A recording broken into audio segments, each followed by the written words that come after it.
உங்களோட சிக்கன் பிரியாணியோட சீக்ரெட் ரெசிபியை என்ன மாதிரி ஒரு ஆவரேஜ் குக்குக்கு சொல்லி கொடுக்கணும்னா எப்படி சொல்லி கொடுப்பீங்க? 1 கிலோ சிக்கன் வாங்கிக்கப்பா, 1 கிலோ அரிசி வாங்கிக்கப்பா. இது 2 சம அளவில் இருந்தாதான் பிரியாணி டேஸ்டா இருக்கும். எண்ணெய் ஊற்றிக்கணும், நெய் போட்டுட்டு பட்டை 1, ஏலக்காய் 1, லவங்கம் 1, பிரிஞ்சி இலை 1 போட்டு நெய்யில் தாளிச்சிக்கணும். 3 பெரிய வெங்காயம் நல்ல மெலிசா நீட்டாக கட் பண்ணி அதில் எண்ணெயில் போட்டுருணும். நல்லா ப்ரௌன் ஆகிற அளவுக்கு வதக்கணும். புளிப்பு நிறையா இருக்கக்கூடாது. தக்காளி 2 போதும். தனி மிளகாத்தூள் 1 ஸ்பூன் போட்டுக்கணும். கருக விடக்கூடாது. அதை டக்குன்னு வதக்கிட்டு இஞ்சி பூண்டு பேஸ்ட் போட்டுடணும். அதோட பச்சை வாசனை போற அளவுக்கு நல்லா வதக்கிடணும். அதுக்கு மேல தக்காளியை போட்டு சிக்கன் எடுத்து போடு. அந்த மல்லி புதினாவை அதுல போடு. அதை நல்லா வதக்கிட்டு இருக்கும்போது கேர்டு ஒரு 50 கேர்டு அதுல ஊத்திக்கலாம். சிக்கனையும் அதுல போட்டுட்டு 80% நல்லா வேக வச்சிடணும். தண்ணி எந்த கப்பில் நீ அரிசி அளக்குறியோ அதே கப்பில் 1க்கு 1.5 தண்ணி வந்து நல்லா கொதியணும். அரிசி போட்டு ஒரு 5 நிமிஷம் மூடி போட்டு ஹை ஃபிளேம்ல கிளறி கொடுத்துட்டா தண்ணி எல்லாம் டக்குன்னு இழுத்துக்கும். நெய் 1 ஸ்பூன் மேல போட்டுக்கலாம். அடியில ஒரு பழைய தோசை கல்ல வச்சுட்டு இந்த பிரியாணி குண்டான அது மேல தூக்கி வச்சு, உங்க வீட்டுல வாழை இலை கிடைச்சா வாழை இலை கூட போட்டு நிதம் பண்ணிக்கலாம். ஒரு 1/2 குண்டா தண்ணி அது மேல வச்சுட்டு ஸ்டவ் வந்து ஒரு 10 நிமிஷம்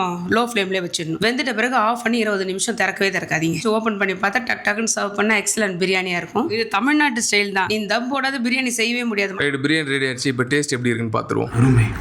I like very much. Super taste.